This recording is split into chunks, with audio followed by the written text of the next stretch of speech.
on avait parlé de conversion difficile, démarche et communion chrétienne difficile. On avait parlé de développement des capacités médiumniques. On a parlé des talents, clairvoyance, état des trans, pouvoir mesmérienne, des guérisons, pouvoir de télépathie, d'hypnose, observation de bruits étranges, cauchemars, radi- ra- radiesthésie. Et puis, on a parlé de sur le caractère, problème émotionnel. Alors, dans le problème émotionnel, on a aussi parlé de problèmes physiques. On a parlé de problèmes sexuels. Yeah. Problème de dépendance ou penchant prononcé. Oui. On a aussi parlé des problèmes d'élocution, problèmes mentaux. C'est ça? Problème d'élocution.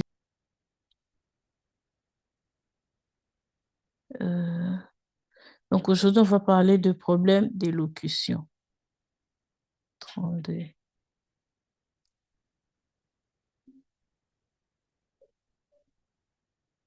Ok, d'accord. Alors, dans le problème d'élocution, le verset, c'est Acte 16, 16 à 18. Comme nous allions au lieu de prière, une servante qui avait un esprit de python et qui, en devinant, procurait un grand profit à ses maîtres, vint au devant de nous et s'est mis à nous suivre, Paul et nous. Elle criait, ces hommes sont les serviteurs du Dieu Très-Haut et ils vous annoncent la voie du salut. Elle fit cela pendant plusieurs jours. Paul, fatigué, se retourna et dit à l'esprit, je t'ordonne au nom de Jésus de sortir d'elle. Et il sortit à l'heure même. Comme l'usage intempestif ou incontrôlé de la langue, ceci inclut mentir, maudire, blasphème, critiquer, se moquer, railler et ricaner, prononcer des jurons, pousser des cris incontrôlés, ainsi de suite. Ça, ce sont des problèmes qui arrivent dans l'élocution. Il y a problèmes mentaux dans la même liste. Matthieu 17, 15. Troubles de l'esprit ou des pensées telles que des troubles mentaux, la procrastination, tendance à tout mettre au lendemain, l'indécision, le compromis, la confusion, le doute, la rationalisation et les pertes de mémoire ou amnésie. Donc, c'est parmi des choses qui sont des portes d'entrée des démons. Les conséquences, j'allais dire. Alors, on passe au point suivant, la délivrance. Définition de la délivrance. Dans l'Ancien Testament, Dieu délivre, c'est-à-dire remet en liberté. Délivrer veut dire remettre en liberté. En hébreu, pardon, Peleta. Donc, PeletaH. Peleta qui veut dire liberté en hébreu. Remettre en liberté. L'homme captif du péché. Remettre en liberté l'homme captif du péché. En hébreu comme en grec, le verbe délivrer est proche parent de délier. Premier tiré, Dieu rachète les hommes et les libère de la détresse, de la servitude, de la mort. Il calme leur frayeur, chasse leurs ennemis, je m'excuse, abat leurs idoles, ainsi de suite. Donc, qu'est-ce qu'il fait dans la délivrance? Il libère de la détresse, de la servitude, de la mort. Il calme les frayeurs, il chasse les ennemis, il abat les idoles. Exode 6, 6, Deutéronome 7, 8, Juge 15, 18, 2 Rois 13, 17, 1 Chronique 11, 14, Psaume 18, 49, et puis 25, 22, donc Psaume 25, 22, et encore Psaume 33, 19, et encore Psaume 34, 5, Psaume 78, 42, et puis Jérémie 31, 11, Osée 7, 13, Osée 13, 14, Michée 4, 10, Zacharie 18, excusez-moi, Zacharie 10, 8. Ça, c'est donc c'est que Dieu rachète les hommes et les libère de tout ce que je viens de citer, entre autres, détresse, dépression, détresse, servitude, mort, frayeur, ainsi de suite. Alors, il y a aussi l'autre tiré, il rachète par le droit. Ça, c'est aussi la délivrance. Dans la délivrance, il y a le rachat.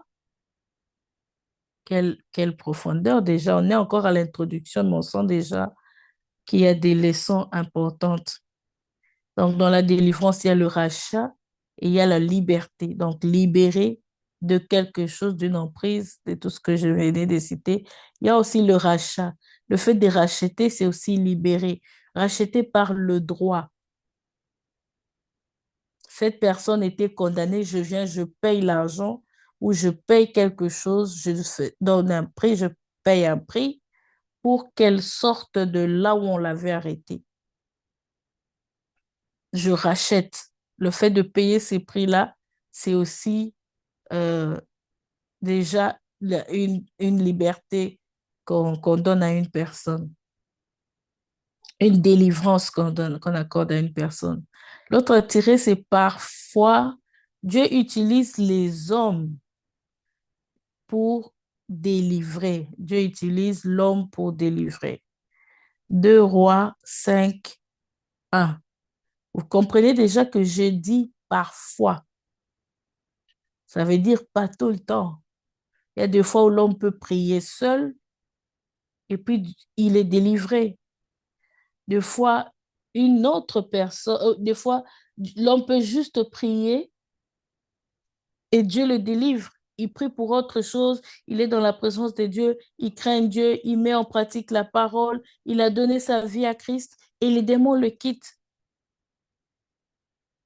Dieu est le maître souverain qui sait quand et comment délivrer la personne face à chaque situation qui se présente, qui l'a devant lui. Pas qui se présente parce qu'il connaît déjà tout, mais la situation qu'il a déjà.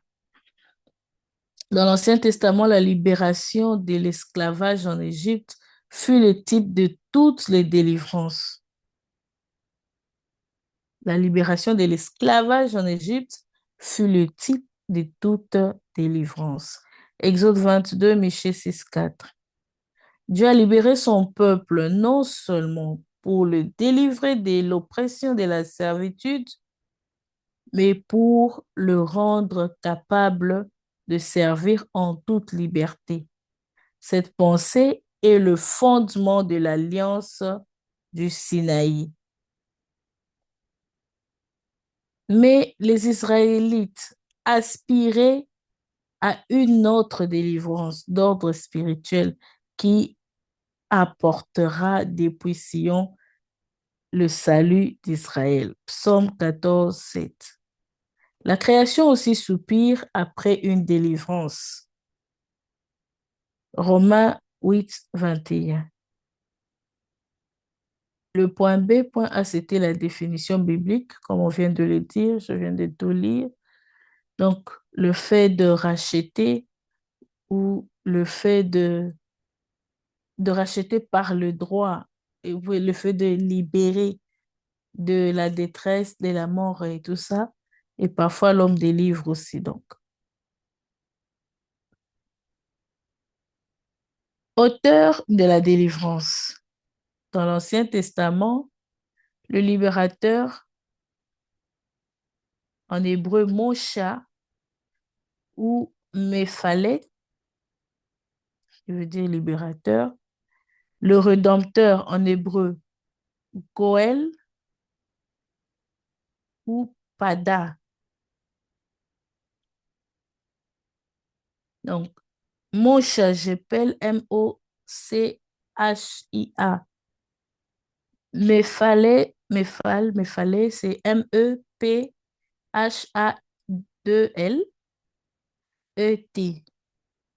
Donc, Mephallet.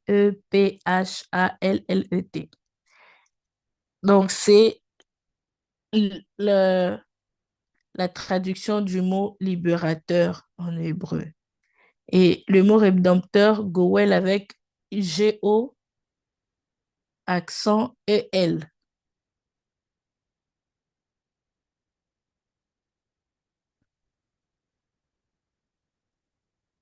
Et puis, Padah, P-A-D-A-H.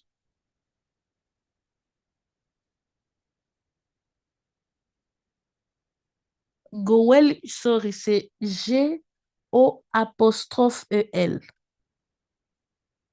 G-O apostrophe. De racheter était Dieu. Donc, le libérateur, le rédempteur, de racheter était Dieu.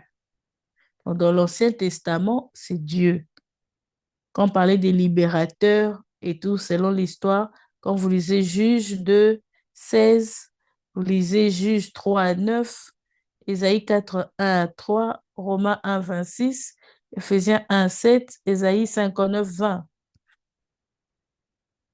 Mais les prophètes ont prédit la venue du Messie qui opérait, qui opérerait la rédemption du monde.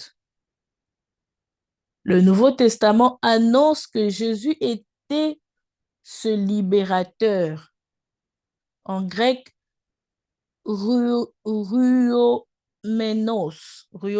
qui s'appelle par Rhuomenos,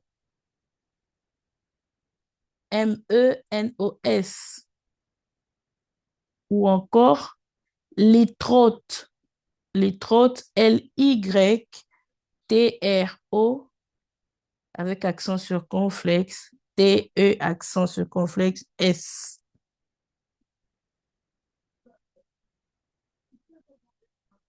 qui est devenu dans le monde pour, qui est venu dans le monde pour le racheter. Donc, le Nouveau Testament annonce que Jésus-Christ était ce libérateur qui est venu dans le monde pour le racheter.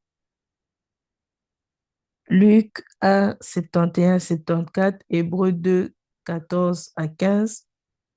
Par sa mort, Matthieu 20, 28, Éphésiens 1, 7, Timothée, donc 1 Timothée 2, 6, Hébreux 9, 12.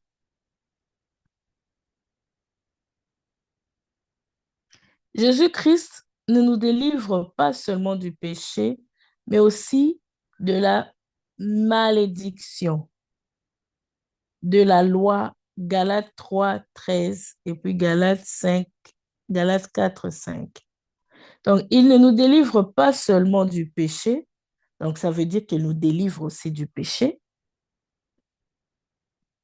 Il nous délivre aussi de la malédiction de la loi.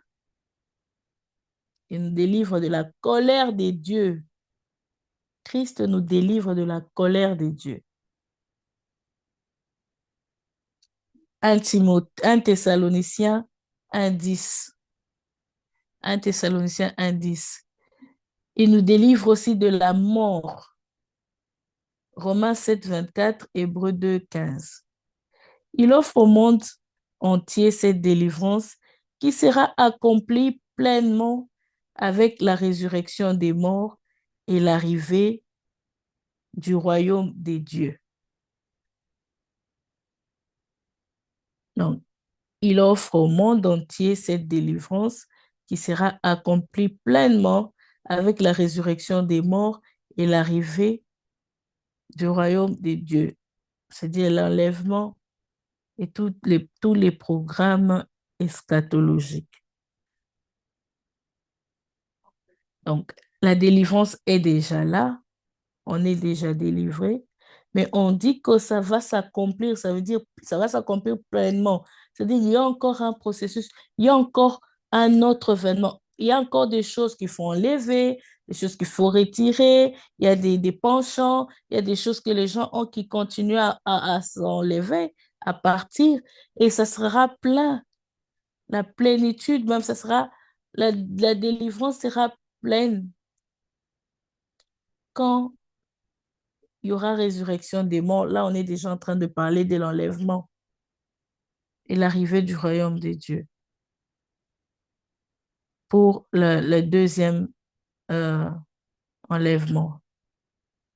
Quand je dis deuxième enlèvement, je suis en train de parler, bon, ce n'est pas le mot que les théologiens utilisent, mais je suis en train de parler de, rappelez-vous qu'on a parlé de quand Christ va venir prendre l'Église à l'enlèvement, on va partir et il y aura une tribulation.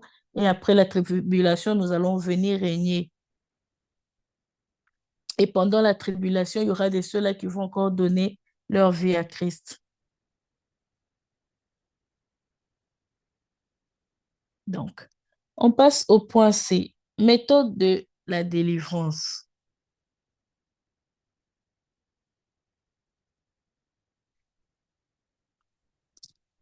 Excusez-moi. Il y a deux méthodes pour déterminer la nécessité de la délivrance. Il y a deux méthodes. Le discernement des esprits et la détection. Méthode de la délivrance. Donc, pour voir qu'il y a délivrance ou pour reconnaître qu'il y a délivrance ou encore pour faire une délivrance, vous allez voir ces deux, vous aurez besoin de ces deux méthodes. Alors, le premier A, le discernement des esprits. 1 Corinthiens 12, 10 à 11 nous dit, à un autre le discernement des esprits, à un autre la diversité des langues, à un autre l'interprétation des langues, à un seul et même esprit opère toutes ces choses et distribuant à chacun en particulier comme il veut. Par ce message, nous comprenons que le discernement des esprits est aussi important dans le domaine de la délivrance. Pas seulement important, mais il joue un rôle très, très, très capital. Donc, j'ai même envie de dire indispensable, le discernement des esprits. Le discernement des esprits, on a parlé de ça plusieurs fois. Ça va aussi dans le sens où tu n'as même pas encore commis l'acte, mais tu sais reconnaître ce qui se passe devant toi. Tu n'es pas tenté, tu n'as pas besoin de délivrance, mais tu y es bien, tout va bien, mais tu auras quand même besoin de ce discernement. Parce que quand quelqu'un viendra te parler, rappelez-vous, quand je parle de ça, je donne toujours l'exemple de Pierre qui a renié Jésus. On a dit arrière de moi Satan, pardon, de Pierre qui a dit à Christ, je t'aime. Je prends surtout cet exemple-là de Pierre qui a dit à Christ qu'il aimait et il ne voulait pas en fait que Christ aille se faire tuer à la croix. Et Christ a dit arrière de moi Satan.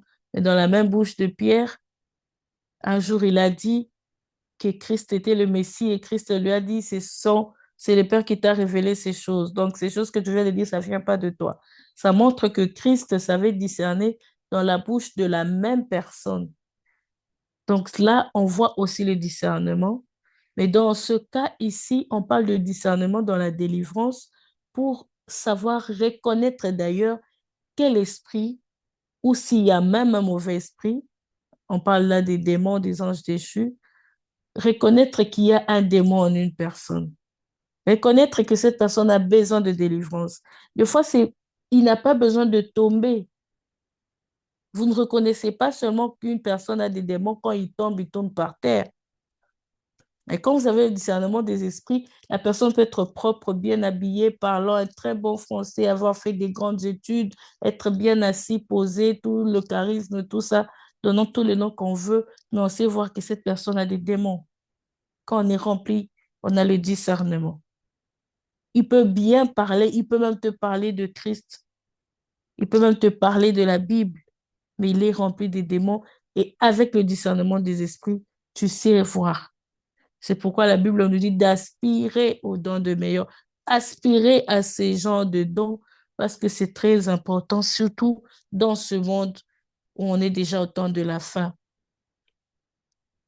C'est important parce que vous allez rencontrer des choses comme ça au travail, vous allez rencontrer des choses comme ça partout où vous serez, avec vos propres amis. Vous pouvez voir une personne aujourd'hui qui était bien. Demain, ce n'est plus le Pierre qui avait révélé des choses qui venaient de Dieu, c'est devenu le Pierre qui, a, qui parle maintenant de la part du diable sans même s'en rendre compte.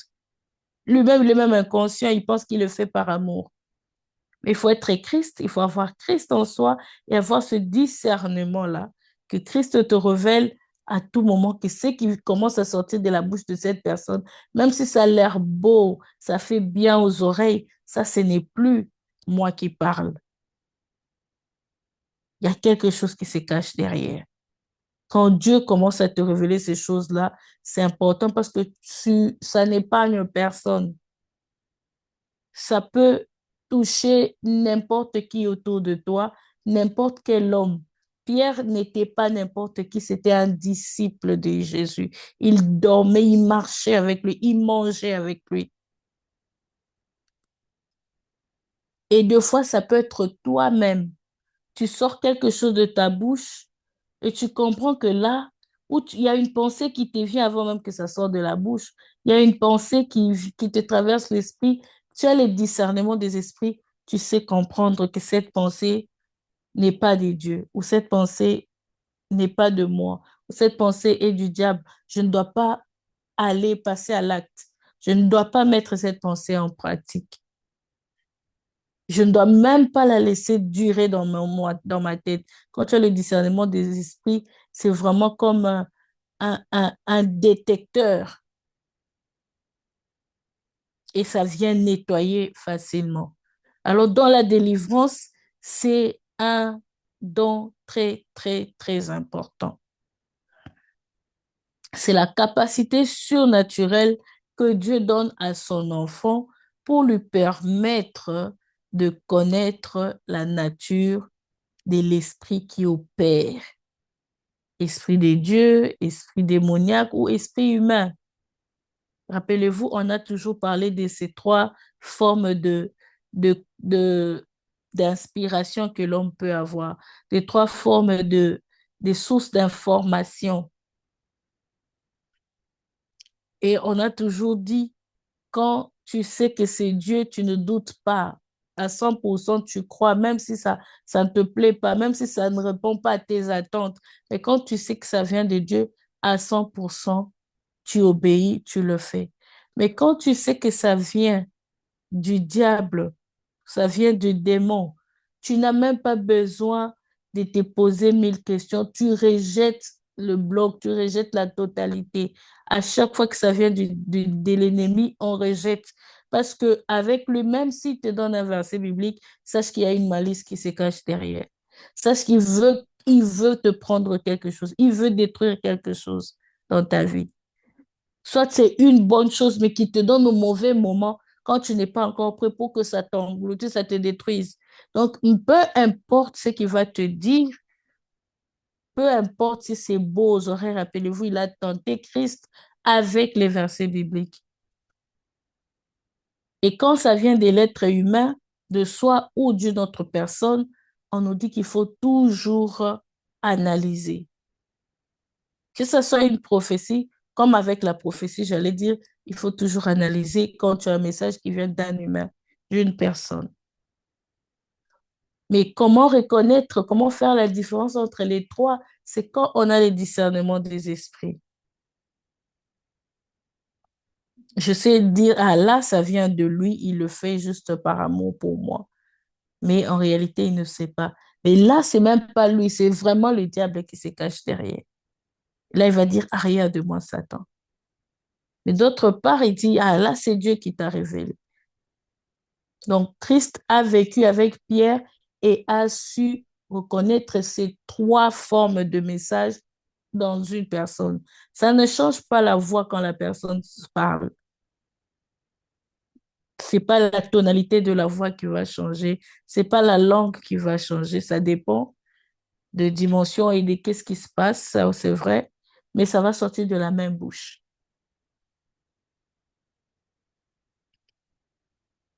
La détection, acte 16, 16 à 18. Comme nous allons, excusez-moi, comme nous allions au lieu de prière, une servante qui avait un esprit de python et qui devinait procurer un grand profit à ses maîtres vint au-devant de nous et s'est mis à nous suivre. Paul et nous et crier ces hommes. Ça, je venais de lire. J'ai lu ça quelques minutes, il y a quelques minutes.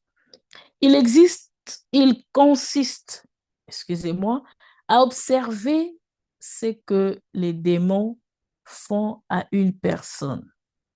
La connaissance sur les démons était populaire même au temps de Jésus-Christ. L'exemple de la femme syro-phénicienne qui vint prier Jésus de chasser un esprit impur hors de sa fille. Dans Marc 7, 24 à 30. Dans le récit parallèle fait par Matthieu, la mère dit, ma fille est cruellement tourmentée par un démon. Elle le savait grâce aux symptômes, c'est-à-dire un comportement anormal. Voyez les conséquences des contacts démoniaques décrits au point 2. Donc, on a déjà parlé de toutes les conséquences. On a parlé des problèmes mentaux, problèmes d'élocution et tout. On a parlé de plein de choses, rappelez-vous. Des conséquences d'une personne qui est sous l'emprise démoniaque. Même sa conversion est difficile. Il n'arrive pas à mettre en pratique la parole de Dieu, tout ça. Et c'est en fonction de ces choses-là, c'est déjà une révélation. Donc, méthode de la délivrance, il y a la détection et il y a le discernement. La différence entre la détection et le discernement des esprits, c'est que le discernement des esprits, le Seigneur te parle, tu reçois un message, tu as ces dons-là en fait. Tu vois comme si on te montrait, comme si tu regardais une télé. Je ne dis pas que c'est toujours une vision, mais tu es sûr, tu sens, tu sais que c'est comme ça. Tu ne sais même pas comment. Tu n'as pas des raisons à appuyer, mais tu sais que tu sais. Et c'est pas faux, c'est comme ça. Tu es tellement convaincu. Des fois, tu n'as rien vu qui prouve que vraiment il y a quelque chose, comme avec la détection. Mais tu as reçu ça directement de Dieu et tu sais, et tu frappes. C'est au bon endroit que tu as frappé. Avec le discernement des esprits, des fois, c'est comme ça. C'est que c'est pas c'est vraiment ça même la différence avec la détection. Avec le discernement, tu sais, tu es convaincu, tu sais que tu as reçu quelque chose, tu as reçu un message, tu n'as même pas de doute, tu ne sais pas, vraiment, pour ne pas me répéter, je pense que vous avez compris. Et avec la détection, c'est que tu observes ce qui se passe dans le corps ou dans la vie d'une personne. Et pour avoir une forte détection, il faut avoir une connaissance approfondie de la parole de Dieu. C'est quand tu connais la parole de Dieu que tu sais comprendre que cette personne, tout ce qu'il dit là, il n'y a que des mensonges et des mensonges et des mensonges. Une personne qui ment beaucoup comme ça a un démon. Une personne qui ment à répétition comme ça n'est pas normale. Une personne qui est tout le temps colérique, tout le temps colérique, colérique à un niveau exagéré, un petit truc. Donc, et quand je dis exagéré, c'est vraiment, euh, vraiment l'excès, quoi. L'excès à un autre niveau. Tu regardes, tu dis non. C'est quand tu connais la parole, tu connais ce que la Bible dit, tu commences à comprendre que là, il y a vraiment quelque chose d'anormal. Tu vois une personne qui ne comprend toujours pas. Tu pouvais lire la parole de Dieu, l'expliquer dans tous les sens. Il y a toujours, il y a quelque chose. Tu peux l'expliquer dans sa propre langue, avec ses propres mots. Il y a toujours quelque chose. Il y a des gens, tu le parles. Donc, avec tous les exemples qu'on a donnés, tu vois une personne qui parle tellement beaucoup et qui dit des mensonges. J'étais en 34. Je vais rentrer un peu ici.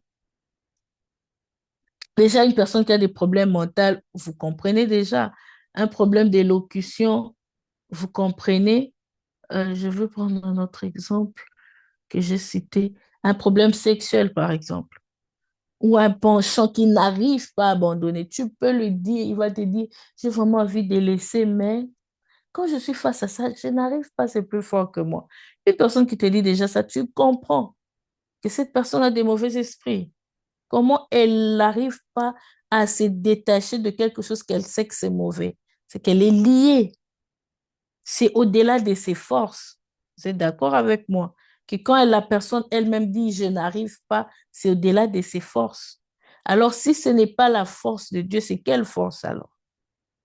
Il faut qu'on analyse comme ça pour comprendre la profondeur de ce qu'on est en train de dire. Et avec une personne comme ça, vous comprenez qu'il y a un mauvais esprit derrière qui l'empêche d'accéder à la chose pour laquelle elle vit, pour laquelle elle est appelée. On est appelé, Christ nous a créés pour être à son image. Comme on disait, rappelez-vous au début, l'être humain est créé par sa nature pour vivre dans la présence de Dieu comme un poisson dans l'eau. Le poisson, sa place, c'est dans l'eau. Tu le mets à l'extérieur, il meurt. Il suffit de lui donner un peu de temps, il meurt. Comme le poisson dans l'eau de l'homme, c'est la présence de Dieu. Donc, l'homme, pour qu'il vive à l'aise comme un poisson dans l'eau, pour que l'homme soit vraiment ce qu'il est, ce qu'il doit être, ce qu'il est appelé, son appel, tout ce qu'il doit être, pour qu'il soit cette personne-là, selon l'image de Dieu, il doit être dans la présence de Dieu. C'est ça son environnement. C'est ça sa vie, c'est ça qui doit l'entourer. Mais tant que l'homme n'est pas dans la présence de Dieu, et vous connaissez déjà aujourd'hui même dans les églises ou partout même, là où il y a des chrétiens, on court derrière la présence de Dieu. Vous avez déjà entendu ça plusieurs fois. Et pourquoi on court derrière une présence? C'est que on a perdu quelque part et on cherche à la récupérer. Ça veut dire c'est comme si vous avez déjà trouvé un poisson qui est sorti de l'eau, mais il n'est pas encore mort, le poisson est encore en vie, mais vous sentez déjà qu'il est sorti de l'eau, vous comprenez ce qui va lui arriver. Et quand il commence à courir pour chercher où est l'eau, je veux rentrer là où il y a de l'eau, je cherche une eau à côté, c'est ça vraiment un chrétien qui cherche la présence de Dieu, un homme qui cherche la présence de Dieu. Ça veut dire que c'est ça qui fait que quand on est à l'extérieur, quand on n'est pas là où il y a l'eau, quand je rentre dans l'exemple du poisson, il peut y arriver qu'il y ait des choses qui lui mettent dans un inconfort, donc il se sent incapable de faire certaines choses comme il peut le faire dans l'eau. Même pour nager sur le sable, ça sera difficile. Il va sentir qu'il y a quelque chose qui ne va pas. Il y a quelque chose qui ne marche pas. Il est en vie, mais il y a quelque chose qui casse, qui coupe. Il y a quelque chose qui ne va pas. Il peut frotter le nom m'échappe, sa queue. Il peut tout frotter sur le sable. Il peut faire tout ça, mais ça ne sera pas pareil. C'est ça, en fait. Alors, quand une personne se retrouve maintenant en train de vivre une situation, il n'est pas dans l'eau. Donc, il n'est pas dans la présence de Dieu, il n'est pas dans la volonté de Dieu. Il vit une situation, mais non seulement il est en train de vivre cette situation, il n'arrive pas à s'en débarrasser. Il n'arrive pas à sortir de cette situation. C'est comme un poisson qui est bloqué. Il est déjà à l'extérieur de l'eau et puis il est coincé. Alors, quand vous voyez un poisson coincé, vous cherchez qu'est-ce qui coince ces poissons? C'est-à-dire, il y a peut-être un fil.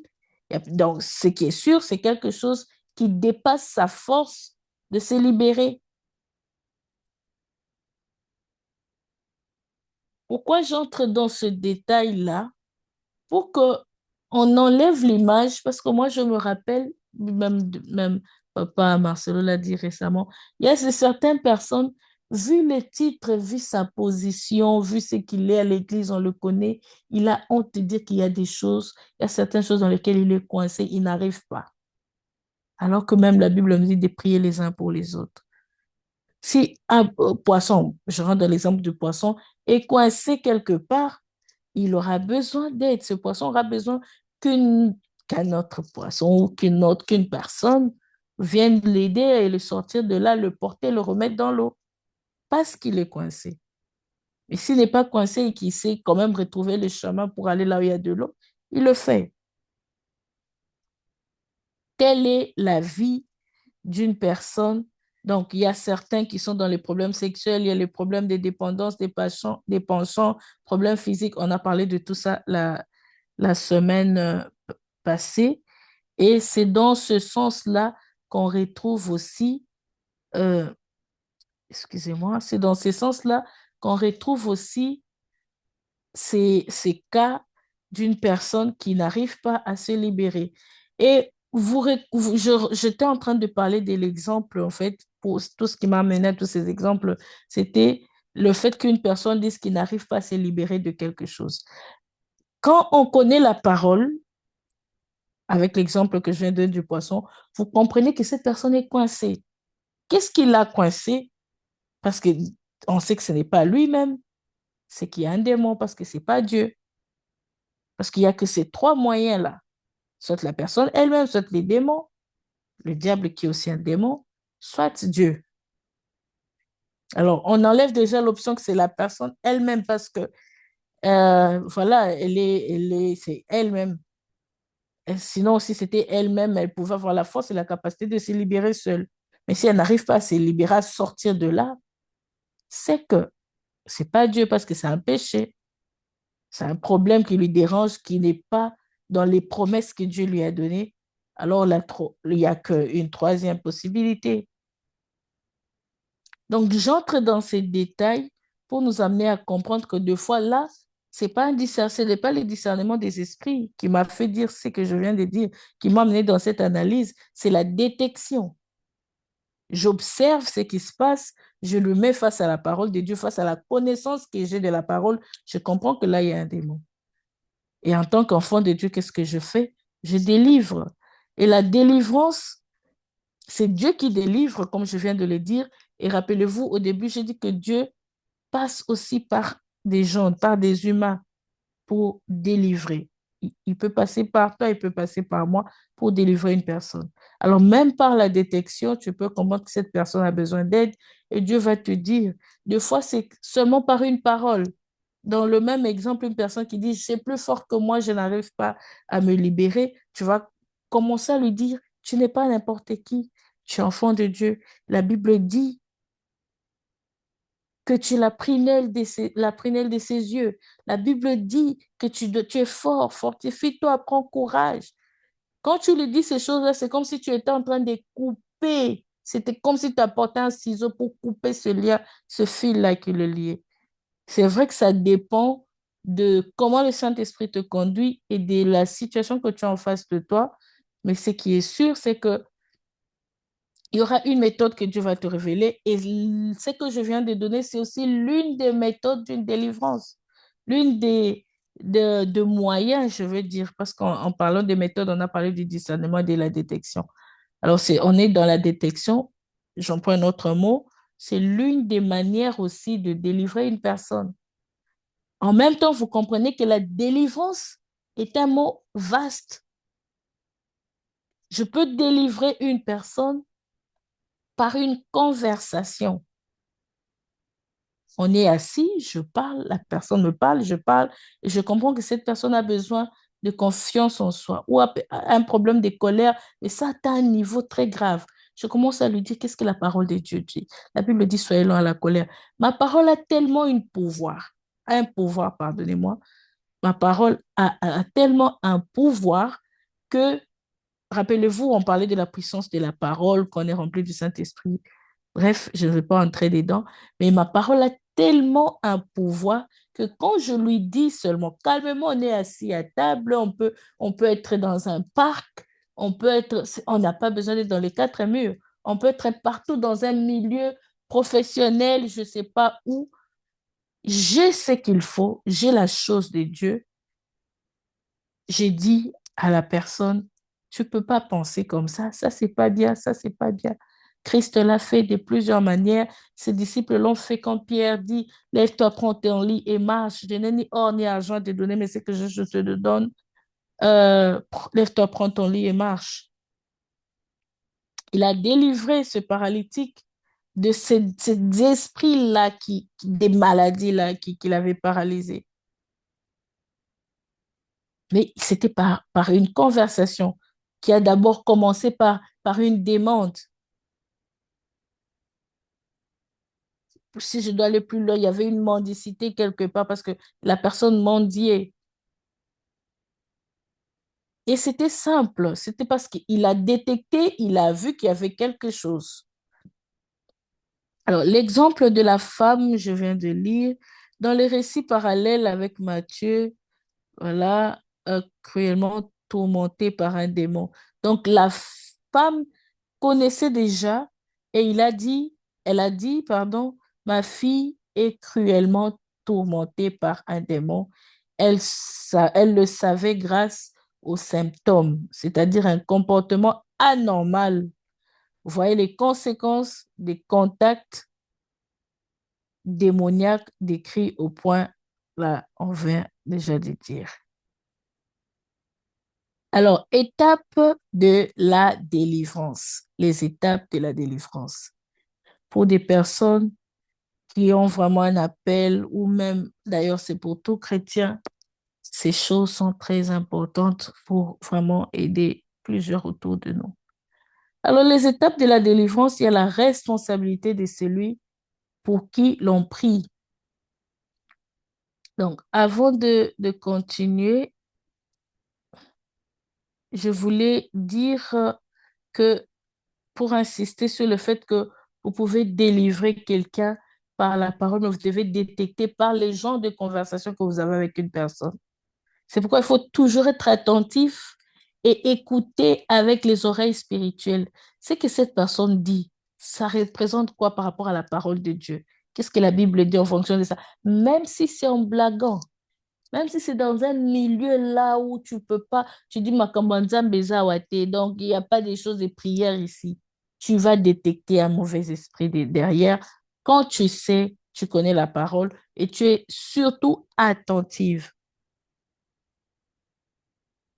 Tu es sensible à chaque mot qui sort de la bouche de quelqu'un, même si c'est une blague, tu sais que là, c'est pas la Bible, là, c'est pas la parole de Dieu.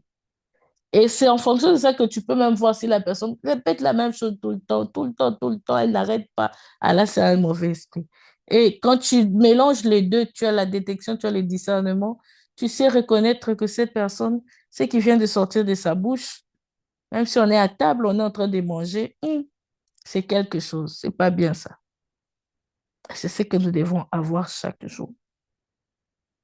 Alors, il y a la responsabilité pour celui qui pour qui l'on prie. Il appartient à celui pour qui l'on prie de se sentir sincèrement de tout péché. Excusez-moi.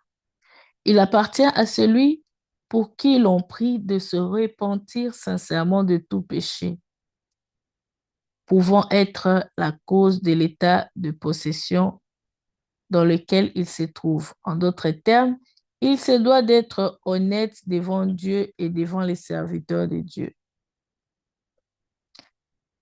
Donc, la première chose, il y a se repentir. Donc, chercher une délivrance devant un serviteur de Dieu, c'est comme aller à l'hôpital pour se faire examiner. Et quand on est à l'hôpital, vous et moi connaissons qu'on doit dire au médecin tout ce qu'on sent. Et c'est en fonction de ça que la personne qui est en face, qui connaît la parole, saura détecter ce qui se passe vraiment. Il faut lui raconter, il faut lui dire. On ne cache pas. C'est en fonction de ça qu'il sait, mais si cette personne, c'est pourquoi vous voyez, vous allez voir que dans des conversations comme ça, si c'est dans un hôpital, le médecin pose des questions. Vous avez dit que vous avez mal à la tête. C'était au front ou vers la nuque? Parce qu'il sait quand c'est le front, c'est autre chose. Quand c'est la nuque, c'est autre chose. Ou toute la tête. Et puis, ils vont même plus loin. Ils te demandent, ça vient généralement à quelle heure? C'est tous les matins ou tous les soirs? Après, il dit, ça fait combien de jours que tu as vécu ça? Parce qu'ils savent que quand c'est ça, si je rentre dans l'étape de délivrance, ils savent que quand c'est une fois et ça passe, ça peut être l'être humain, ça peut être son corps, ça peut être sa chair, humainement parlant, et il n'y a pas de démons. Mais quand c'est répétitif, il va te dire, est-ce que tu fais ces genres de rêves plusieurs fois? Ah, il y a quelque chose. Ou tu as ces douleurs-là. Ou il va te dire, oh, tu as ces douleurs-là chaque jour à la même heure. Ah, là, c'est pas normal. Il y a quelque chose. Des exemples comme ça. Mais il faut qu'il y ait une explication claire et surtout totale dans les détails. Les détails sont très importants. Les moindres détails. Un petit détail que tu peux trouver banal peut faire toute la différence pour accompagner un serviteur de Dieu dans la délivrance. Et même pour une personne qui veut faire la délivrance à l'autre, ces détails sont importants pour lui, pour savoir bien cibler le problème à résoudre. La repentance qui consiste, donc, le premier point pour celui pour qui l'on prie, il doit être conscient, il doit vouloir cette délivrance, et puis cette personne doit aussi se repentir. La repentance consiste à se détourner complètement du péché et de Satan, nécessite une confession ouverte de tout péché. Elle ôte tout droit légal aux esprits impurs. Proverbe 28, 13, 1 Jean 1, 9. Vous comprenez que la repentance elle-même peut aussi être une délivrance. Elle ôte tout droit légal. On avait parlé du rachat de droits qui était aussi une délivrance.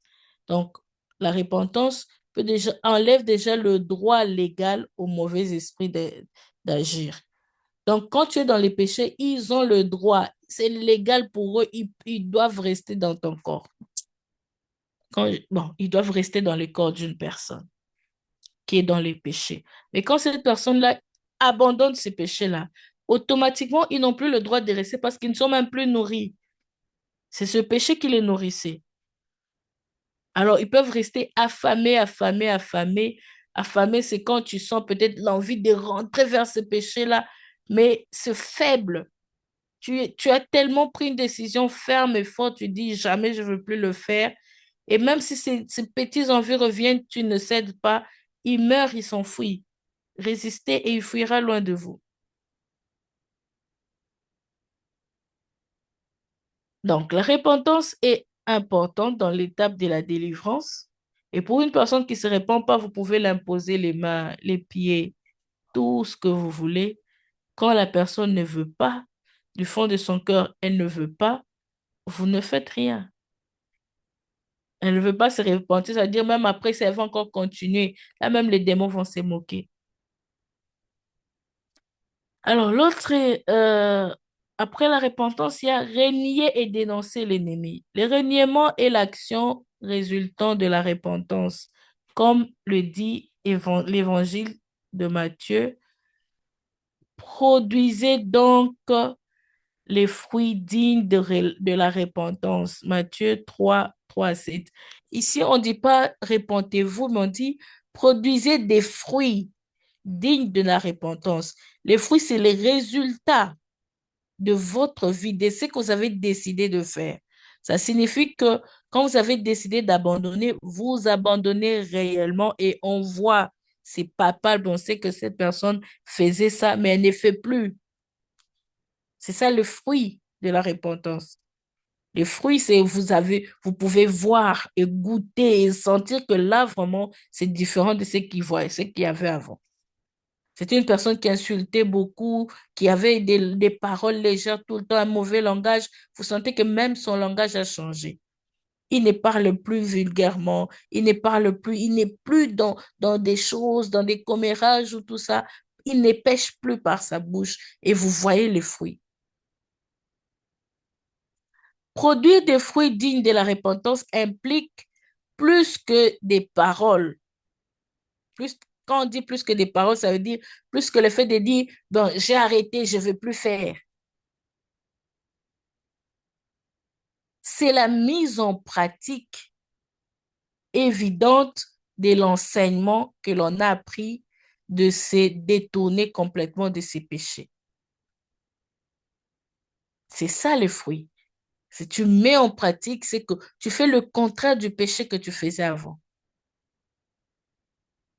Et c'est ça qui apporte aussi une vraie délivrance. Exemple, si une personne se répand de la luxure, elle doit détruire tout ce qui a trait à... euh, elle doit détruire, excusez-moi, elle doit détruire tout ce qui a trait à la pornographie et se détourner de tout ce qui amène à ces péchés. Donc, une personne qui veut abandonner, elle va pas se dire, bon, je ne veux plus regarder des mauvais films, mais il continue toujours à utiliser tout ce qu'il a mené là-bas. Il a gardé tout. Ah, je veux plus sortir avec cette personne-là parce que je suis pas mariée, mais il continue à avoir son numéro. Il continue à le parler. Ah, mais on n'ira pas plus loin. Il accepte même ses invitations. Non. Décider d'abandonner, c'est se séparer aussi de toutes ces choses qui peuvent amener une personne à quoi que ce soit. Et il y a même certains qui disent, ben, c'est mon ex, mais on est resté des amis. On est maintenant amis, c'est déjà passé. Et ça l'a raté. Si une personne se répand d'erreurs religieuses, elle doit y renoncer complètement en détruisant toute la littérature ou tout objet s'y rattachant. Médailles, monographies, amulettes, eau, encens, parfum, ainsi de suite. Les gens qui étaient dans l'occultisme, ils disent, ben, je suis déjà sorti là-bas, je ne pars plus là-bas, mais je garde quand même leurs livres ou je garde quand même leurs chaînettes. Non, on se débarrasse de tout. Excusez-moi. Acte 19, 18 à 19. La Bible dit rapidement, je lis, plusieurs de ceux qui avaient cru venaient confesser et déclarer ce qu'ils avaient fait. Et un certain nombre de ceux qui avaient exercé les arts magiques, ayant apporté leurs livres, les brûlèrent devant tout le monde en estimant la valeur à 5. Je perds la page. Excusez-moi.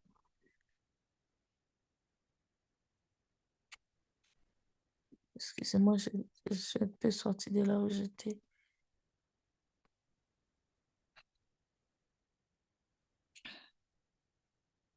Voilà.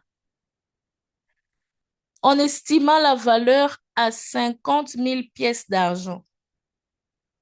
Donc, ils sont venus jeter, ils ont brûlé les livres pour ceux qui étaient dans la magie.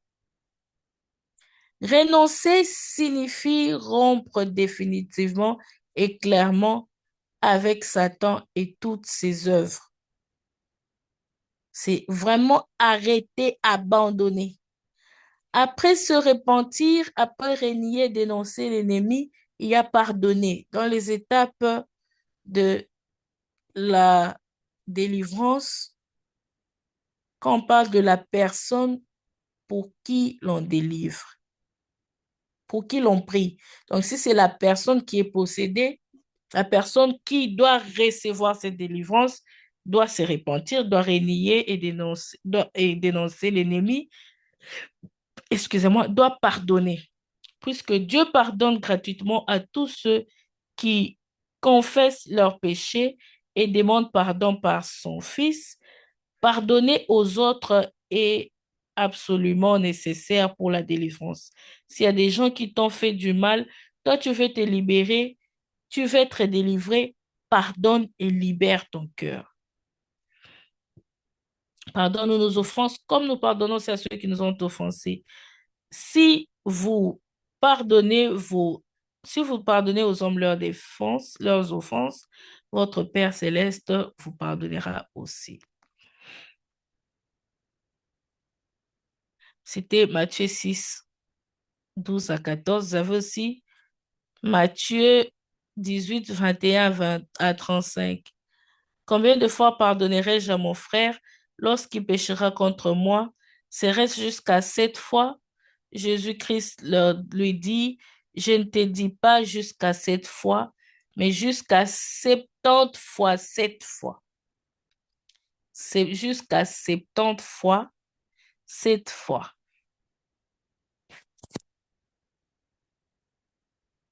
70 fois 7 fois. Donc, il n'y a pas de limite pour pardonner, c'est ce que ça veut dire. Croire. Qu'est-ce qu'il faut faire ensuite? Il faut croire. Vous avez déjà la repentance, renier, dénoncer, pardonner et puis croire au pardon. Croire que Jésus-Christ est plus grand que Satan, qu'il a vaincu sur la croix et qu'il peut le délivrer. Colossiens 2, 15. Il a effacé l'acte. Ça, j'aime ce verset que je nous demande vraiment d'écrire, de retenir, de mémoriser même. 14 déjà nous dit, Colossiens 2, hein, il a effacé l'acte dont l'ordonnance nous condamnait et qui subsistait contre nous. Et il l'a détruit en le clouant à la croix. Ça, c'est ce que Christ a déjà fait. L'acte dont les ordonnances nous condamnaient. Il a dépouillé les dominations et les autorités et les a livrées publiquement en spectacle en triomphant d'elle par la croix. Ici, ce qu'on est en train de dire, si je dois prendre un exemple clair, vous voyez, il y a, ça se faisait souvent dans des coins, même dans des villages, ici aussi, seulement que ils ont leur façon de faire qu'on ne connaît pas ou que certains connaissent. Mais c'est qu'il y avait une attitude où on disait cette personne est condamnée. Et quand on condamnait, il y avait des documents qu'on signait. Il y avait des actes, des pactes ou peu importe le mot que vous voulez, mais il y avait des ordonnances, il y avait des documents. Une ordonnance, c'est comme un document où on a signé. Souvent, quand on dit ordonnance présidentielle, c'est que quand on a signé comme ça, personne ne peut effacer ce qui a déjà été écrit. Ce qui a déjà été signé, il y a déjà un sceau qui dit cette personne doit aller se faire, on doit par exemple, euh, l'exécuter. Cette personne a péché et généralement, c'était dans le sens où la personne est coupable. On dit vraiment là, l'ordonnance, décret, tout ça, numéro, tout ça, cette personne, on a décidé, on a signé, on a scellé, c'est ça son sort. Alors, cette personne est déjà condamnée à vivre ce sort-là qui est écrit sur l'ordonnance, qui a déjà été décidé. Et généralement, ceux qui décident, c'est ceux qui ont ce pouvoir de décider sur la personne, ce pouvoir de signer. Vous êtes d'accord avec moi? Et c'était ça qui s'est passé. Et on nous explique, si vous entrez dans les détails, vous faites des recherches, et surtout même pas de recherches avec tout ce qu'on a déjà dit depuis le début, vous comprenez que le péché amener des gens dans ces genres de situations où ils sont condamnés. Mais il y a dans les ordonnances ici aussi, on parle souvent de ce que José dit comme les péchés héréditaires. C'est qu'on a déjà dit, c'est scellé que ces personnes-là, comme toutes les personnes qui sortiront du ventre de cette dame ou qui seront la descendance de ces messieurs, toutes les personnes qui viennent, qui sortiront de lui seront maudits, ils vivront tous tel acte. Ils sont condamnés parce que soit le père avait fait quelque chose et on l'a puni, lui et toute sa génération, toute sa descendance. Et il y avait des cas comme ça où il y avait l'ordonnance qui avait déjà condamné une personne. Ce qui s'est fait aujourd'hui dans les familles, dans tout ce qu'on a. Je ne veux pas insister là-dessus parce qu'on a parlé de ça. Et c'est pourquoi Dieu, ayant déjà connu toutes ces choses, connaissant déjà ce qui va se passer, il nous a dit par son amour, par ce verset, il nous dit que l'acte dans l'ordonnance condamné un être humain, un enfant de Dieu, une personne qui a donné sa vie à Christ, cet acte-là a été effacé. Vous voyez, vous venez avec un papier, on dit cette personne a un papier, qui dit que donc, quand il ouvre ses papiers, on accroche ses papiers peut-être derrière sur son dos. Quand tout le monde ouvre et lit, on dit, ah, cette personne est déjà livrée à la mort. Cette personne déjà est déjà, on a déjà signé son exécution. Personne, et les gens des ordonnances, c'est quand tout le monde lit, personne n'a un mot à dire. Hein. Tout le monde dit, ah, son sort est déjà scellé. Son sort est déjà scellé. Mais ces genres de actes-là, ces genres de documents-là, que Dieu a effacés. Donc après, on sort encore le papier. Tous les écrits-là ne sont plus là, c'est vide. C'est ça effacé. C'est vide. On ouvre, on dit, mais il n'y a rien. Tu viens comme ça lié avec un papier, mais on veut voir le message qu'il y a derrière pour qu'on exécute.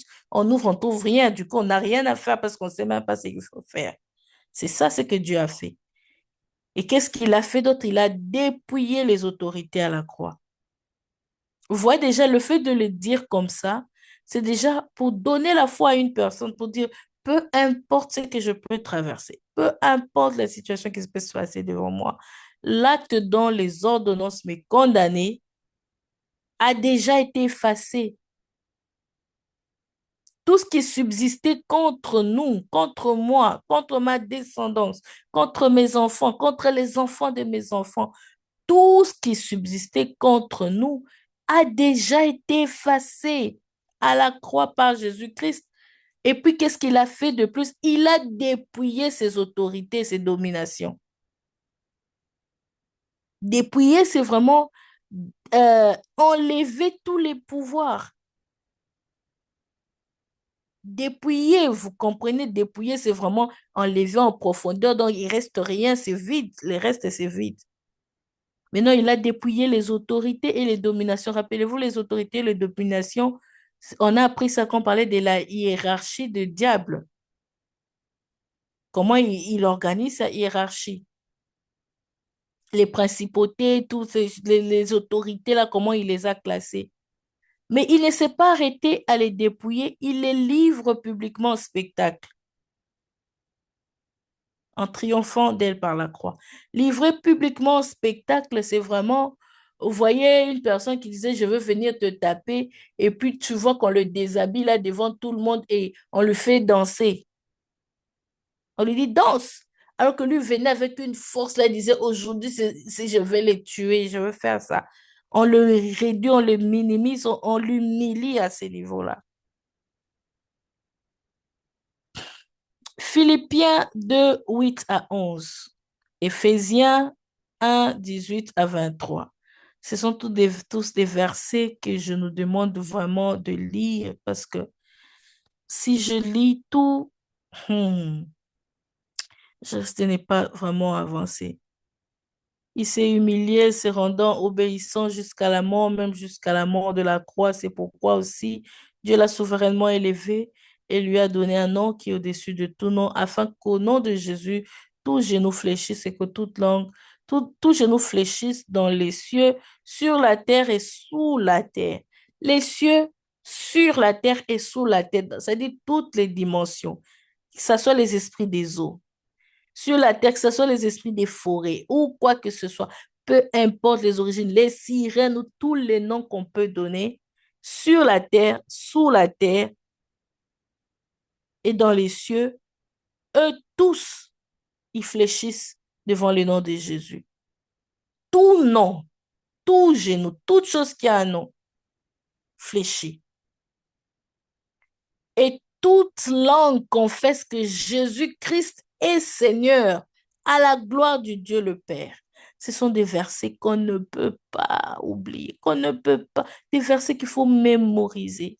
Philippiens 2, 8 à 11. Non seulement mémoriser, mais croire que ça prenne vive forme en nous. Éphésiens 1, 18. Et qu'il illumine les yeux de votre cœur pour que vous sachiez quelle est l'espérance qui s'attache à ton appel, qu'il illumine les yeux de votre cœur pour que vous sachiez quelle est l'espérance qui s'attache à son appel, quelle est la richesse de la gloire de son héritage. Donc, qu'il ouvre vos yeux pour que vous voyez la richesse de la gloire de son héritage qu'il réserve aux saints, l'héritage qu'il vous a réservé, la gloire qu'il y a dans cet héritage que vous avez, qu'il a réservé pour vous. Il faut qu'il vous ouvre les yeux pour voir ça. Ça veut dire que les yeux qu'il y a encore là n'arrivent pas à bien voir ça parce que c'est tellement grand.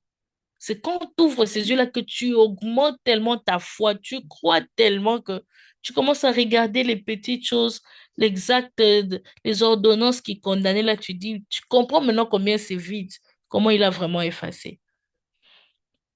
Et que, et quelle est envers nous qui croyons l'infinie grandeur de sa puissance, se manifestant avec efficacité par la vertu de sa force. Wow. Il a déployé en Christ en le ressuscitant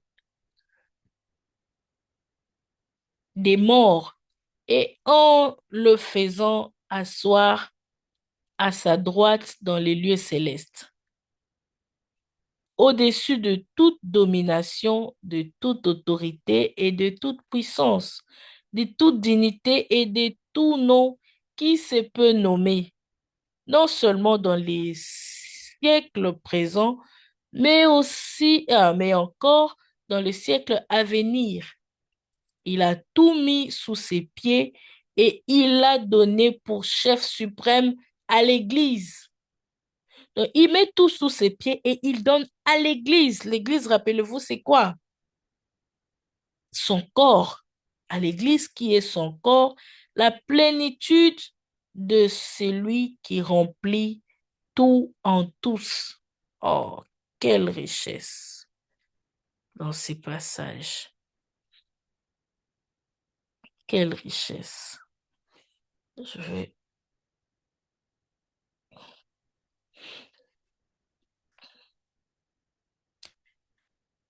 Alors, c'est par la foi qu'on reçoit la délivrance. Hébreux 11, 1 à 6. Et puis, qu'est-ce qu'il faut encore faire? Il faut prier. Après avoir cru, il faut prier. Demander à Dieu de le délivrer et de le libérer dans le nom de Jésus, car quiconque invoquera le nom du Seigneur sera sauvé. Joël 2, 32. Quiconque invoquera le nom du Seigneur sera sauvé. Alors, la responsabilité maintenant de celui qui prie. On passe là rapidement à la responsabilité de celui qui prie. Donc, avant, c'était celui pour qui on prie, donc celui qui doit recevoir la délivrance. Et ici, c'est le serviteur de Dieu qui prie pour la personne qui doit être délivrée. Alors, qu'est-ce que celui qui prie doit faire? Quelle est sa responsabilité? Et je suis en face d'une personne, on n'a pas encore dit qu'il doit être pasteur, tout ça, on n'a pas parlé de ça. On parle de l'attitude que tout enfant de Dieu doit avoir pour être en mesure de délivrer une autre personne. Bien sûr, je précise, pour être ce canal que Dieu va utiliser pour délivrer une personne. C'est une bonne nuance. Ce serviteur de Dieu doit lui-même être converti, donc il doit lui-même être né de nouveau. Il doit être en communion avec Dieu, en 2 Timothée 2, 15 à 25. Efface-toi de te présenter devant Dieu comme un homme éprouvé, un ouvrier qui n'a point à rougir. Efforce-toi. Un petit détail, mais qui est très important. Attends, je vais zoomer, c'est un peu petit. Je n'arrive pas à bien lire ça. OK. Je disais, efforce-toi de te présenter, on fait des efforts, de te présenter devant Dieu comme un homme éprouvé, un ouvrier qui n'a point à rougir, qui dispense droitement la parole de la vérité. Néanmoins, le solide fondement de Dieu reste debout avec ses paroles qui lui servent des sceaux. Le Seigneur connaît ceux qui lui appartiennent et quiconque prononce le nom du Seigneur, qu'il s'éloigne de l'iniquité.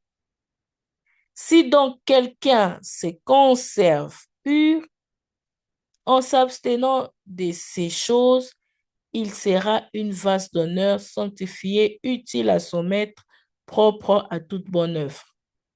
2 Timothée 15, 25.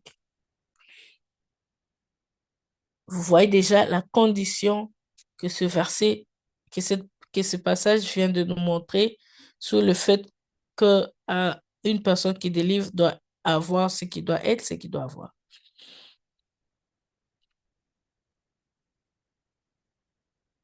Donc, quiconque le fait qu'il doit déjà lui-même s'éloigner de l'iniquité.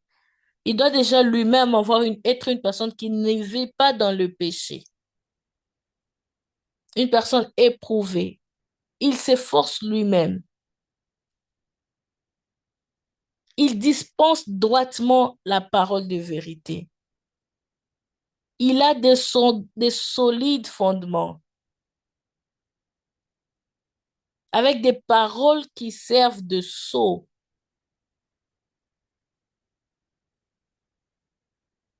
Il n'est pas seulement une personne qui prononce seulement le nom du Seigneur, mais c'est une personne qui met en pratique la parole de Dieu, donc qui s'éloigne du péché, qui s'éloigne de l'iniquité, qui ne vit pas dans le péché. Il doit se conserver pur, s'abstenir du péché, j'ai déjà dit. Et c'est là qu'il sera une vase d'honneur sanctifiée, utile à son maître, propre à toute bonne œuvre. Il devient utile pour ses services de délivrance quand lui-même, dans sa vie, on ne trouve rien. C'est des gens, des personnes comme ça qui vont aller et accomplir la mission. Mais si ce sont des personnes qui disent Seigneur, Seigneur, mais qui ne font pas la volonté du Père, qui sont encore dans les péchés, ce sont ces gens-là qu'on va les frapper là-bas. Parce que rappelez-vous, on parlait de frapper, de ceux qui vont aller se faire frapper par des démons. On a donné ces passages-là dans la Bible où il disait, on connaît qui est Paul, on connaît qui est Jésus, mais vous là, on ne vous connaît pas. Et puis, ils les ont frappés. Alors, pour ne pas tomber dans ça, il faut soi-même s'éprouver, être sûr qu'on n'a aucun péché en nous pour aller délivrer une personne. Parce que chaque péché sera une porte d'entrée pour le démon. Comment une personne peut avoir un démon ou qui peut avoir laissé une porte ouverte au démon et qui va aller maintenant chasser ces démons-là pour qu'ils partent où? Si c'est une personne qui a déjà des démons, les démons vont communiquer entre eux, ils vont rien faire Et ils vont dire, mais comment toi tu es avec nous et tu viens nous chasser? Il le frappe pour lui donner une leçon qu'on ne joue pas avec son maître.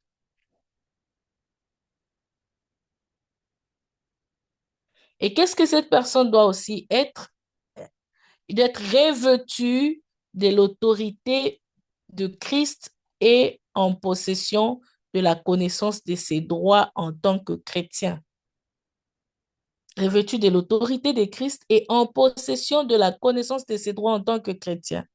Galates 3, 26 à 29, Marc 10, 19 à 31. Non seulement il faut être revêtu de l'autorité, qu'est-ce que la Bible dit? Car vous êtes tous des fils de Dieu par la foi en Christ. Vous tous qui avez été baptisés en Christ, vous avez revêtu Christ. Ah, vous tous qui êtes baptisés en Christ, vous avez revêtu Christ. Parce que quelqu'un peut se dire, non, mais ça, ce n'est pas pour moi. Comment j'aurai cette autorité-là? Est-ce que je l'ai? La Bible dit, vous tous qui avez été baptisés en Christ, vous avez revêtu Christ. Il n'y a plus ni juif ni grec, il n'y a plus ni esclave ni libre, il n'y a plus ni homme ni femme, car tous vous êtes un en Christ, un en Jésus-Christ. Et vous êtes à Christ, vous. Et si vous êtes à Christ, vous êtes donc la postérité d'Abraham, héritier selon la promesse. Donc, donc, si vous êtes à Christ, vous êtes la, vous êtes donc la postérité d'Abraham, héritier selon la promesse. C'est pour dire que vous avez déjà cette autorité-là par le fait d'avoir reçu Christ comme Seigneur et Sauveur, par le fait d'être baptisé en Christ. Il faut juste être conscient de cela et prendre en possession de cette connaissance-là et de ces droits-là que vous avez en tant que chrétien. Là, je n'ai pas parlé d'un titre. Oh, je suis pasteur. Oh, je suis serviteur. Oh, je suis servante. Non, non, non, non, non. Là, je suis en train de parler de tout enfant de Dieu qui est baptisé, qui a reçu Christ comme Seigneur et Sauveur. Il a cette autorité-là. L'autorité de chasser les démons. Ce qui affaiblit l'autorité, c'est le péché. C'est pourquoi on dit que l'équilibre, c'est de ne pas vivre dans le péché, être en communion avec Dieu. Et c'est là que vous allez réaliser l'autorité que vous avez. Vous allez réaliser que vous êtes déjà revêtu de cette autorité-là. C'est comme un manteau que vous avez déjà porté, qui est déjà sur vous, qui est déjà avec vous, qui vous avez déjà porté. Marc 16, 17 à 18. Voici les miracles qui accompagneront ceux qui auront cru en mon nom. Ils chasseront les démons. Et puis, j'aimerais tourner sur des mots-clés pour que vous puissiez vraiment comprendre la profondeur de ce que je lis. Je ne veux pas passer sur ces versets importants sans le lire parce que c'est vraiment capital. Dit, voici les miracles qui accompagneront ceux qui auront cru. Vous avez juste à croire. Ce que vous devez faire après être né de nouveau, après être baptisé, vous devez juste croire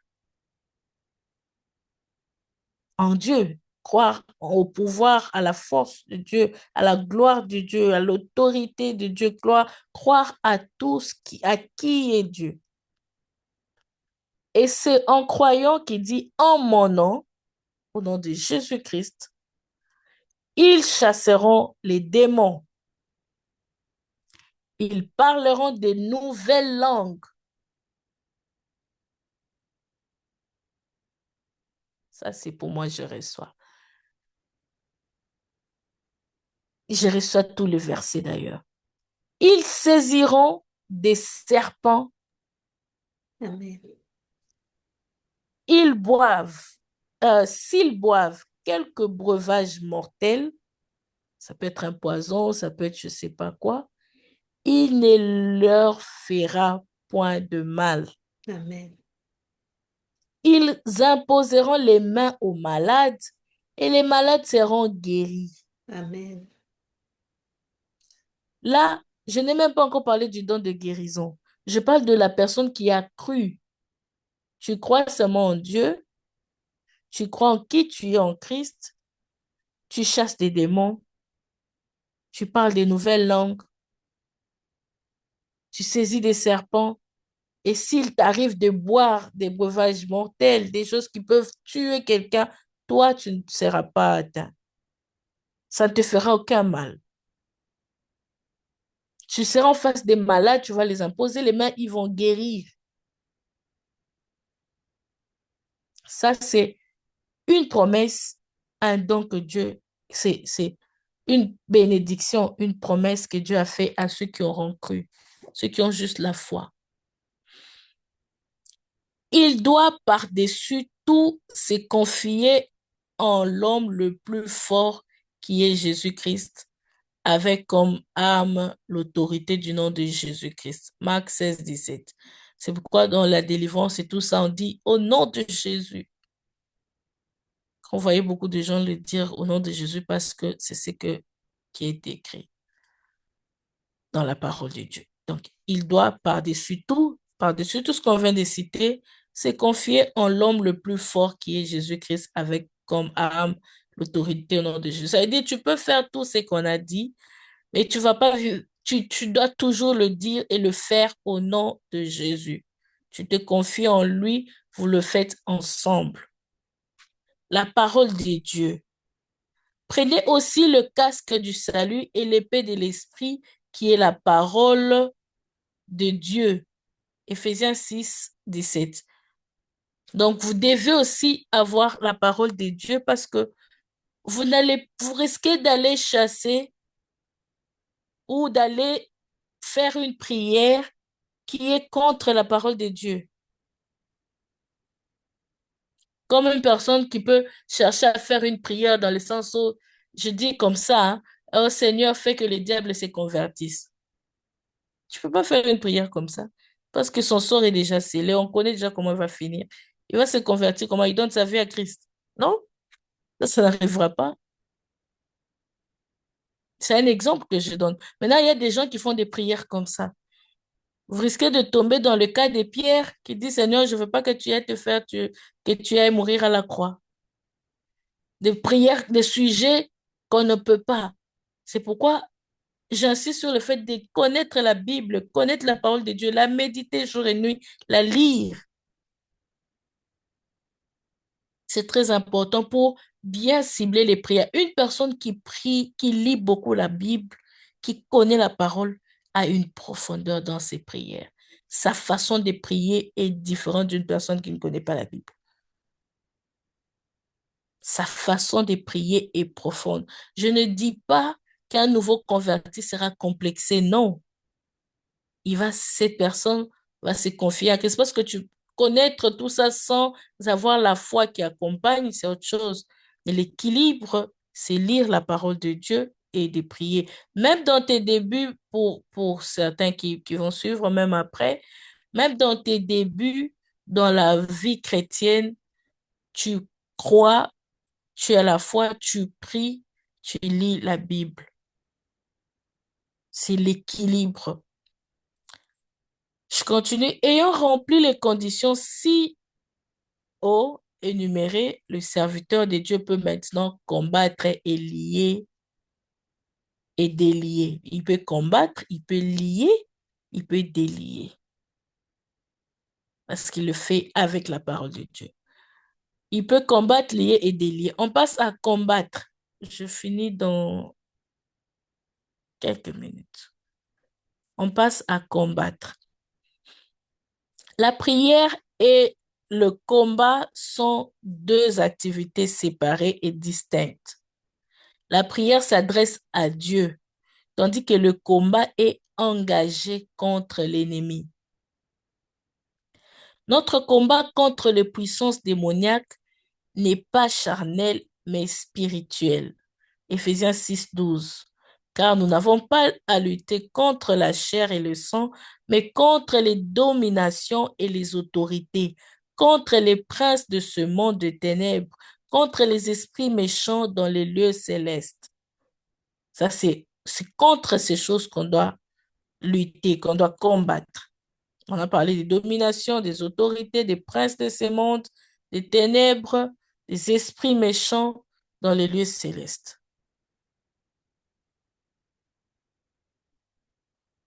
2 Corinthiens 10, 3 à 5. Si nous marchons dans la chair, nous ne combattons pas selon la chair.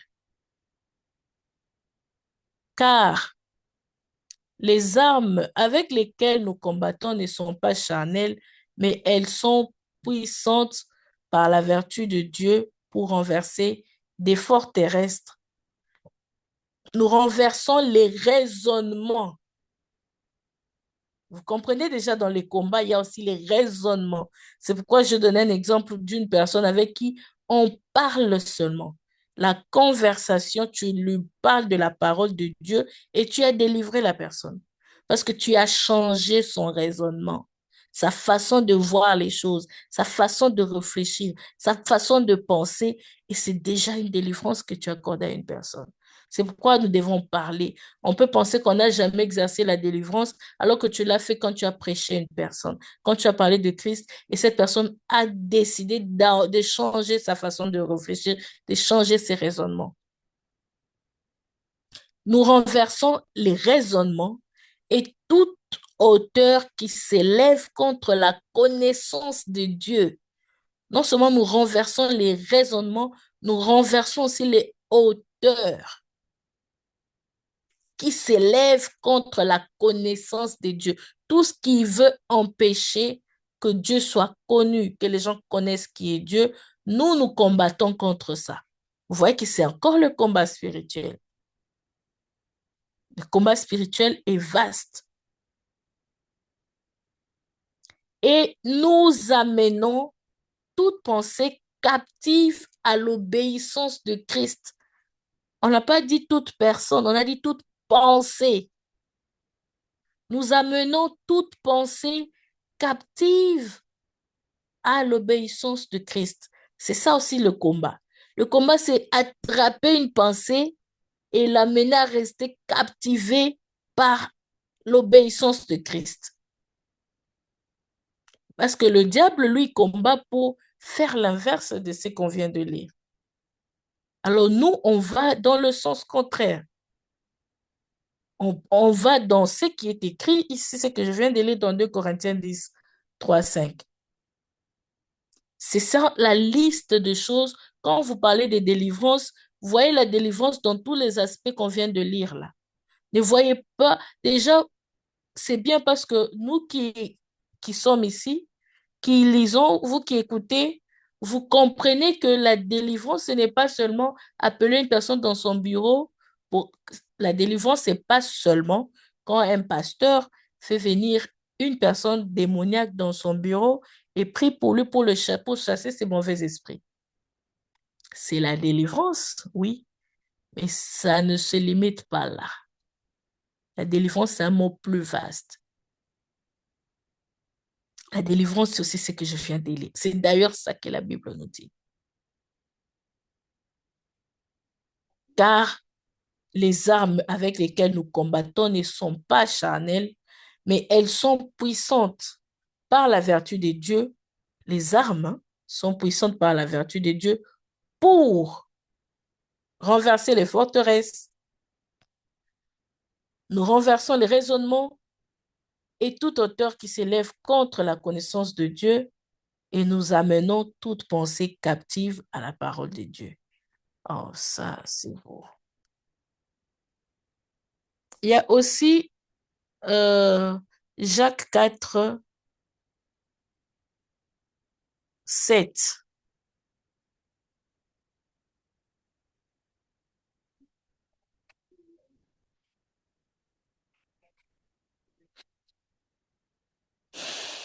Excusez-moi.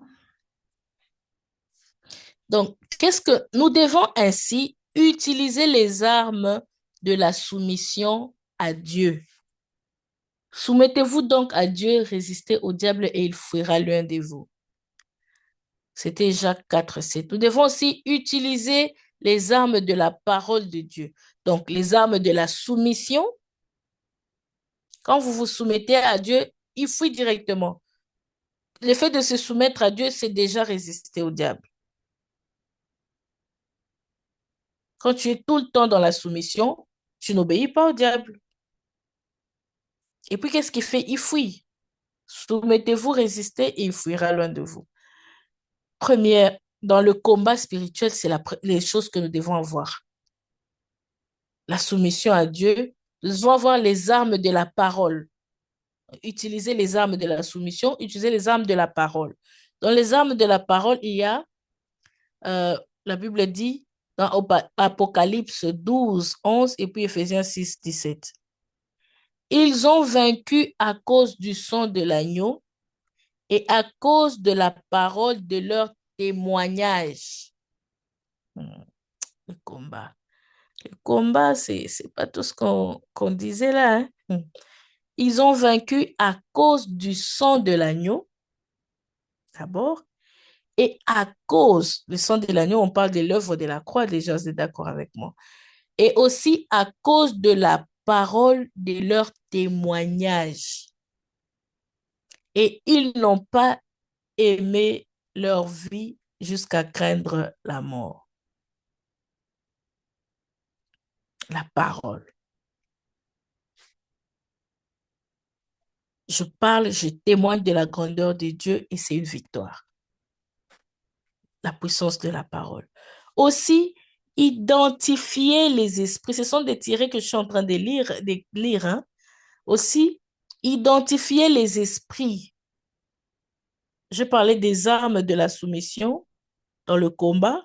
Je parlais des armes de la parole. Et là, je suis en train de parler d'identifier les esprits. S'adresser directement à eux d'une voix qui commande et avec foi, leur ordonner de partir au nom de Jésus.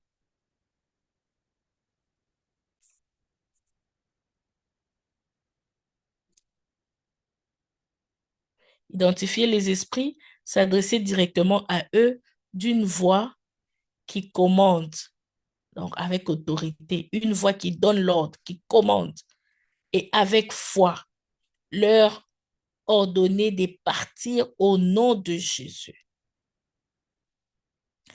Et puis, qu'est-ce qu'il faut aussi faire? Il faut entrer dans le combat avec détermination et assurance de la victoire. Pas de doute.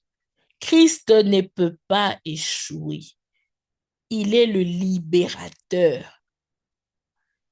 Il est le libérateur, là, c'est lui-même, là. C'est lui le libérateur. Il ne peut pas échouer. Entrer dans le combat avec détermination. Je suis déterminé à réussir, à aller jusqu'au bout. Je suis déterminé. Et puis, j'ai l'assurance de la victoire. Les types de promesses et les déclarations bibliques suivantes nous confortent dans notre combat contre l'ennemi. Marc 16, 17, Luc 10, 19, Psaume 18, 3. Marc 16, 17 dit, voici les miracles qui accompagneront ceux qui auront cru. En mon nom, ils chasseront les démons. J'ai lu d'ailleurs plusieurs versets. Luc 10, 10, Luc 10, 19 dit, voici, je vous ai donné le pouvoir de marcher sur les serpents et scorpions, sur les scorpions et sur toute la puissance de l'ennemi et rien ne pourra vous nuire. Je vous ai donné le pouvoir de marcher sur les scorpions, sur les serpents et sur toutes les puissances de l'ennemi et rien du tout, rien ne pourra vous nuire. Donc d'abord les serpents, ensuite les scorpions et ensuite toutes les puissances. Alors Psaume 18, 3 nous dit, l'Éternel, mon rocher, ma forteresse, mon libérateur. Donc là, c'est le combat. On a parlé du combat, très riche, très bénissant. Et prochainement, on va parler de lier et délier. On va commencer par lier et délier. Donc, qu'est-ce que nous sommes, nous, enfants de Dieu, censés faire quand on est face à une personne qui a des démons, sachant déjà que nous ne l'avons pas? Qu'est-ce que nous devons faire? Nous devons combattre, lier, délier. Et voilà, j'ai parlé de ça. Prochainement, vous pouvez déjà écrire. On va commencer par lier et délier. Ainsi s'achève notre leçon d'aujourd'hui. Et moi et vous, nous nous retrouverons le mercredi pour la suite, sachant déjà qu'on est en train d'aller déjà vers la fin. On a déjà plus de la moitié du chemin. Si la semaine prochaine, je fais 10 pages, si le mercredi, je fais 10 pages, je pense que la semaine prochaine sera la dernière pour le niveau 4, mercredi et lundi. Alors, let's pray. Nous allons prier pour clôturer. Seigneur, comme ce message est si grand, si bon, si profond, si puissant. Père, ma prière est que l'abondance que nous avons reçue ce soir ne soit pas perdue, ni volée, ni encore déformée. Seigneur, qu'on garde la totalité de ces informations dans les détails. Seigneur, révèle-nous d'ailleurs encore plus que dans la méditation de ce que nous avons reçu aujourd'hui, nous puissions encore élargir et approfondir encore davantage ces messages, cet enseignement, Seigneur. Que chacun de nous ici puisse encore l'approfondir. Seigneur, que ces messages ne soient pas volés, mais qu'ils donnent des fruits au centuple, des fruits de mille, Seigneur, au milieu de nous, et que ce message reste gravé dans nos esprits jusqu'à ta venue, jusqu'à ce que nous irons. Seigneur, nous serons enlevés, nous irons au ciel, que nous puissions garder ce message. Seigneur, c'est tellement riche. Aujourd'hui, le monde a déformé la délivrance. Le monde a déformé le combat spirituel. Seigneur, ils ont réduit ça à des simples activités. Alors que dans ta parole, tu nous montres que c'est plus que ça, Seigneur. Nous devons défendre ton nom, Père, partout où nous serons. Alors laisse que la première étape déjà, que nous ne puissions pas alors jamais oublier ce message. Et que ensuite, Seigneur, nous puissions aller et faire délivrer, Seigneur Jésus. Que nous puissions aller délivrer comme tu l'entends. Que nous puissions aller délivrer comme tu le vois. Que nous puissions combattre comme toi tu vois le combat, Seigneur Jésus. Pas comme le combat selon les hommes, où ils prennent des épées pour aller, des épées physiques pour faire des mouvements, mais des vrais combats, Seigneur. Pas les combats qui se limitent que dans le quatre murs de l'Église, mais des combats qui sortent des frontières, de nos limites de pensée, des combats qui vont jusqu'au Seigneur Jésus, là où nous ne pouvions pas imaginer, des combats surtout qui sont pour la gloire de ton nom, Seigneur. Tout ce que nous disons, Père, tout ce que nous demandons dans cette prière, ce n'est pas pour nous, ce n'est pas pour notre fierté, mais c'est pour ta gloire, Seigneur. C'est pour que tu tires gloire dans chaque détail. Alors donne-nous, équipe-nous des armes, de ces armes, équipe-nous de cette attitude, équipe-nous de ces discernements. Donne-nous ces discernements que nous devons avoir, Seigneur. Donne-nous cette capacité de détecter à tout moment, sans laisser échapper quoi que ce soit, Seigneur, autour de nous. Donne-nous de détecter, de discerner les esprits et de ne pas nous limiter seulement à discerner, à détecter, mais d'attaquer, de chasser, de délivrer, de combattre et de gagner la victoire. Seigneur, nous voulons la totalité, du début à la fin, de la connaissance à la liberté totale, de nous, de tous ceux qui nous entourent, de toutes les personnes que nous irons délivrer. Seigneur, pour la gloire de ton nom, que ça se fasse textuellement à 100% comme tu le veux, Seigneur, selon ta parole, parce que nous voulons vivre cette profondeur. La profondeur que nous avons reçue aujourd'hui, nous voulons la vivre, la palper autour de nous chaque jour de notre vie ici sur cette terre. Chaque jour, Seigneur, qu'aucun seul jour ne passe sans que nous ayons détecté, parce que nous savons qu'il y a des choses partout. Nous mettons les pieds à l'extérieur de nos maisons, les personnes que nous rencontrons, il y avait des choses. Amène-nous à être des envoyés, Seigneur, de la délivrance, les envoyer pour délivrer les gens, délivrer les quartiers, les villes, les maisons, les pays, les quartiers, les villages, les tribus. Amène-nous, envoie-nous, Seigneur, pour cette grande mission. Je te le demande et je prie.